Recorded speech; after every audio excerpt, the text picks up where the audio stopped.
ఎంత మంచిగా ఆలోచిస్తుందో అవన్నీ మీరు గుర్తుపెట్టుకోవాలి. కాబట్టి మీరందరూ ఒకటే ఆలోచించుకోవాలి. రాబో కాలంలో మనకి ఏ వ్యక్తి ఉంటే మనకి మంచి జరుగుతుంది, మన కోసం ఆలోచించే వ్యక్తి మన రాష్ట్ర ముఖ్యమంత్రిగా ఉంటే ఎలా బాగుంటుంది అని మీరందరూ ఆలోచించాల్సిన అవసరం ఎంతైనా ఉంది. చాలా మంది చాలా రకాలుగా మభ్య పెట్టే ప్రయత్నాలు జరుగుతున్నాయి. అవేమి కూడా మీరు పట్టించుకోవద్దు.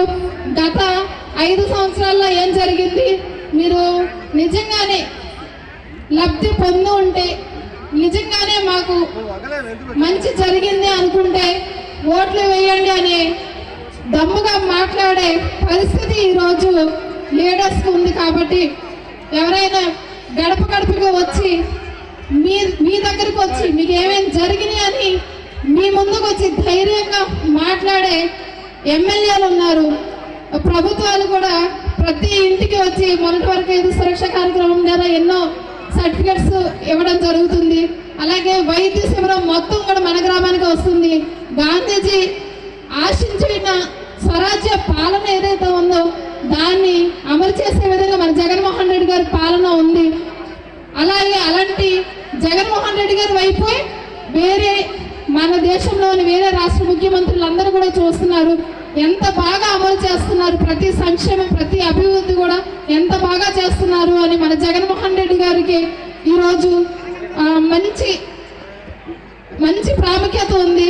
మొన్న ఈ మధ్యలోనే మన పెన్షన్ విషయమై తెలంగాణ సీఎం గారైన చంద్రశేఖర్ గారు ఆయన కూడా మన సీఎం గారి గురించి పొగుడుతూ మాట్లాడుతున్నారు.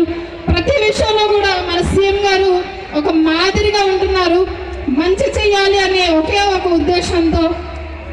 కాబట్టి నా ఎస్సీ నా బీసీ అని ధైర్యంగా మాట్లాడే ఏకైక సీఎం ఎవరైనా ఉన్నారు అని అంటే మన సీఎం గారు జగన్మోహన్ రెడ్డి గారే. కాబట్టి మనందరి బంధువుగా ఎస్సీ ఎస్టీ బీసీ మైనారిటీల ఆత్మ బంధువుగా మన జగన్మోహన్ రెడ్డి గారిని గెలిపించుకోవాల్సిన బాధ్యత మనందరి భుజస్కంధాలపై ఉంది. కాబట్టి మీరు ఆ రీతిగా కష్టపడి మన జగన్మోహన్ రెడ్డి గారిని ఇక్కడ మన ఎమ్మెల్యే గారిని అబ్బాయి చౌదరిని గెలిపించుకోవాల్సిన బాధ్యత మనందరి మీద ఉంది. కాబట్టి మీరు అందరూ గుర్తుపెట్టుకొని మంచి మెజారిటీ ఇవ్వాల్సింది కోరుతూ ఈ అవకాశం ఇచ్చిన అందరికీ ధన్యవాదాలు తెలియజేసుకుంటున్నాను. Thank you.